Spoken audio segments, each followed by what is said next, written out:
Hello everyone. Today I am here with you to start the chapter number 1 for class 12, that is electrostatic. So you all know that electrostatics is a branch of physics which deals with the static electric charge. Static means rest, the charges which are at rest. So in this chapter we will study about the basic phenomena about the electric charges, right? So the first of all, electrostatic frictional electricity. You all are aware about that concept of friction. Friction, you know that the opposing force and the bodies can be charged due to friction, right? And the substances which acquire charging on rubbing are said to be electrified or charged. And these terms are derived from the Greek word electron, meaning amber. So if the charges in a body do not move, then the frictional electricity is also known as static electricity. So we know that there are two types of charges. If a glass rod is rubbed with silk cloth, it acquires positive charge, while the silk cloth acquires an equal amount of negative charge. Same way, if an ebonite rod is rubbed with fur, it becomes negatively charged. So thus we can say charging a rod by rubbing does not create electricity, but simply transfer of or redistributes the charges in a material. Now, if we are rubbing something with another object, so it does not mean that it's itself due to rubbing. There is a transfer of electrons, right? Transfer of electron. The body which will gain electron, that will get the negative charge, and the body which will lose electron, that will get the positive charge. So this is the property of charges, that like charges repel and unlike charges attract each other.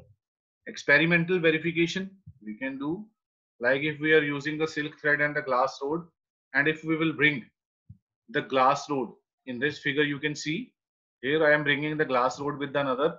So what they will show, and here the forces are different. So what does it show? It shows that they are same charges, that's why they will repel and they will attract. Conductors and insulators. Conductors and insulator, in the junior classes we have already discussed about that the substances which allow electricity to pass through them are conductors, and which do not allow that are insulators, right? Now some basic properties of electric charge, very important. First one is quantization of electric charge. Quantization of electric charge is very simple one, that the fundamental unit of electric charge is carried by the electron and its unit is coulomb, and the magnitude of that current charge is 1.6 into 10 raised to power minus 19 coulomb. Coulomb is the unit of charge.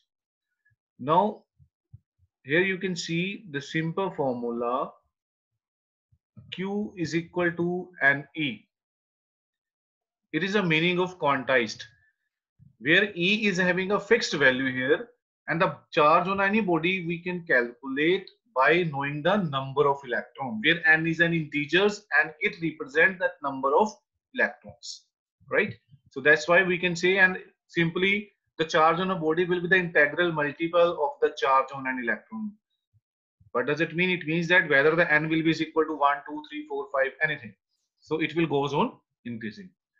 Next is conservation of electric charge. Conservation terms, we are already familiar with that. We have discussed in class 11 physics also. Conservation of momentum, conservation of energy.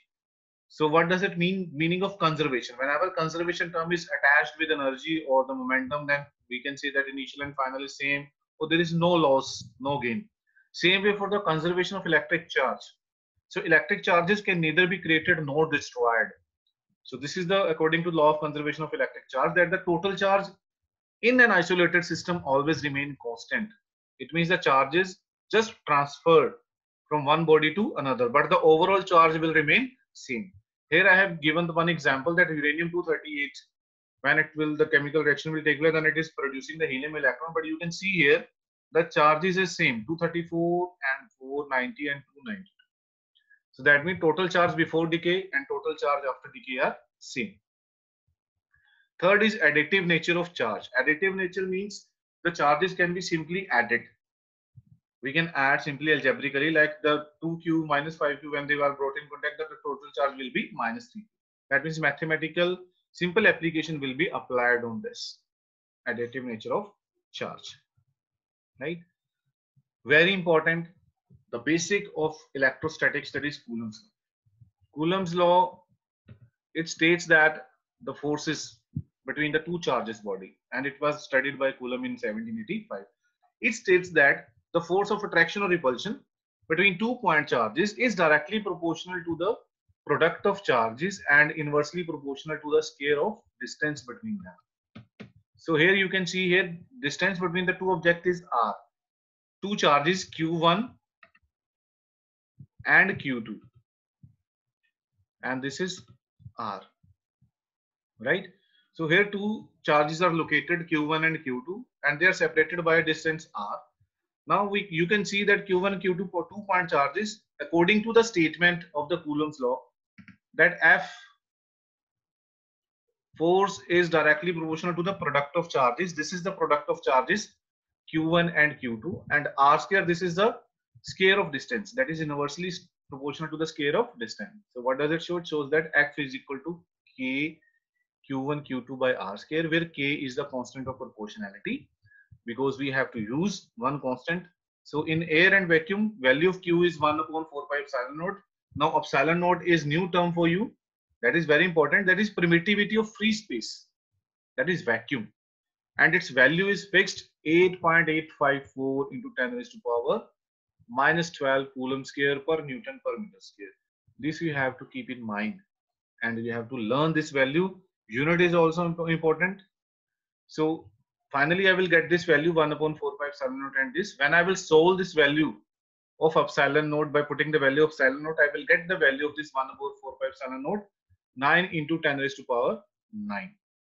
So if I will put up the value q1, q2 are 1, then I can define that 1 coulomb is defined as the quantity of charge which, when placed at 1 meter of in air or vacuum from an equal similar charge, experiences a repulsive force of 9 into 10 raised to power 9 Newton. Now, in spite of air or vacuum, if the charges are situated in medium, then its permittivity will change epsilon only, not epsilon naught. Then the magnitude of the force will be this. Now, if I will divide both the equation number 1 and equation number 2, where I use the free space, so I will get the value epsilon over epsilon naught is equal to epsilon r. Epsilon r is the relative permittivity or dielectric constant. Very, very important, dielectric constant. The value of epsilon r for air or vacuum is 1. So it implies that we can calculate the value of medium, relative permittivity of medium. Epsilon is equal to epsilon naught into epsilon r, right?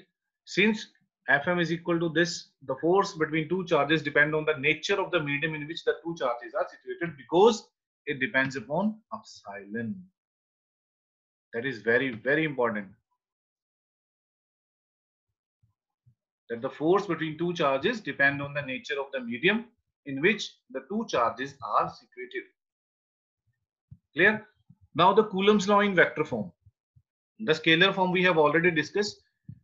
In vector form, we have to very particular about the directions. We are giving the values F12, F21, Q1, Q2 are two charges which are situated at the two different points.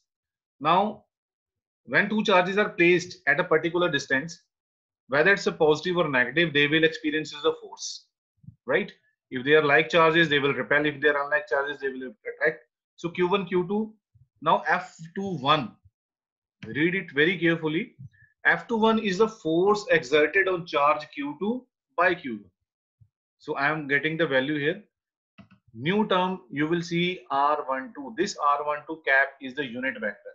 In class 11, you have already done about unit vector from Q1 to Q2. Same way, F12 is the force experienced on Q1 due to Q2. So F12 will be equal to this. Same way, I am using here another unit vector R21. It is from Q2 to Q1. Now both R12 and R2 have the same magnitude and are oppositely directed, because Q1 to Q2 and Q2 to Q1 both are having the same magnitude, but the direction is just opposite. So what I can do, because this is vector quantity, so I can put up the value in spite of R21. I can mention here R12 minus. Why I'm using minus sign here? Because the direction is opposite, where even the magnitude is same, but the direction is opposite. right? So finally I will get this value that F12 will be equal to F minus F21. So the forces exerted by the charges on each other are equal in magnitude and opposite in direction. That is the vector form of Coulomb's law. Very simple. Next is principle of superposition. Principle of superposition says that there are number of charges. Like the electric force experienced by charge Q1, there are other charges. There are number of charges Q1, Q2, Q3, Qn. I am considering Q1. If I am taking Q1, the force on Q1 due to Q2, I am using this. Very simple. For Q1, force on Q1 due to Q3, I am using this. Only the unit vector and these values will remain same. So what I can do, so meaning of superposition is this: if I want to find the total force on that system, then I can simply add this.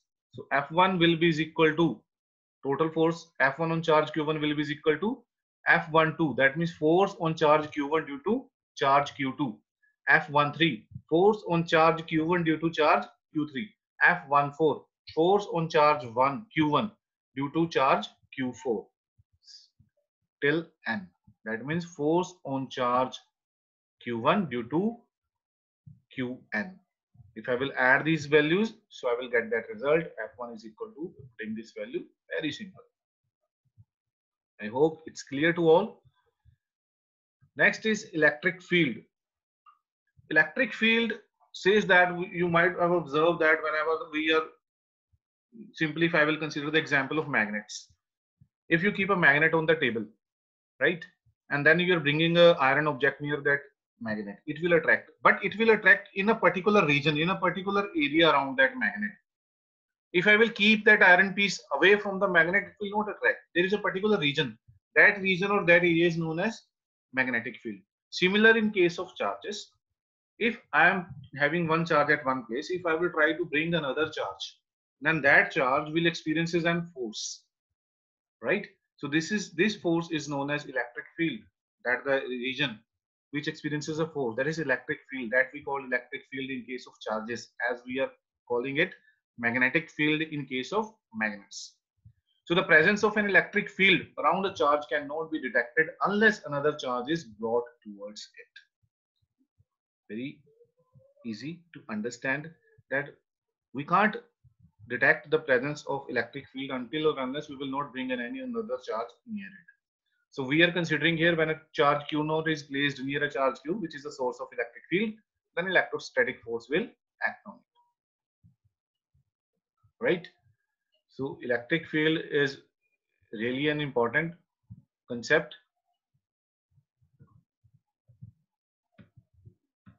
So now we have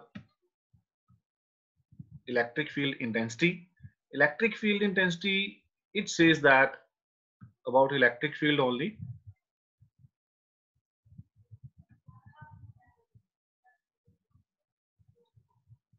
So electric field intensity, it is a point is measured by the terms of electric field intensity. So electric field, it is a measurement of electric field, you can say. So electric field at a point in an electric field is defined as the force experienced by a unit positive charge kept at that point. That is electric field intensity. So how much force it will feel when we place that charge at one place. So the formula for electric field intensity is this. Electric field intensity is equal to F upon Q naught. Q naught is the test charge. So electric field intensity is also referred as an electric field strength or simply electric field. So the force exerted by electric field on a charge is F. That is equal to Q naught E. Very, very simple. For your better understanding, we are discussing this electric field due to a point charge. Now see that figure 1.4. It's clear that we are keeping that charge Q naught, test charge is here, right? And another charge is placed at point O. That is distance r from test charge. According to Coulomb's law, we know that the force will definitely act. So the force, if I will use Coulomb's law, that I will derive that F is equal to 1 over 4 pi epsilon naught Q naught by r square. Now electric field at point P is by definition the force per unit charge. Now I have to divide this by test charge. So test charge Q naught will cancel. So it will remain E is equal to 1 over 4 pi epsilon naught Q by R square. Now the question arises the direction. The direction of E is along the line joining O and P pointing away from Q if Q is positive, and towards Q if Q is negative. That means if we are using the positive charge, then it will be away, and if it is negative charge, then it will be towards it. Similarly, electric field due to system of charges, if there are a number of charges, I want to calculate the electric field. Similarly, principle of superposition we have already discussed. So simply I can apply. But this formula is very, very important that you may use in the numericals, right? So electric field due to system of charges is, that means if the number of charges are there, then we can use this, right? So that is all for today.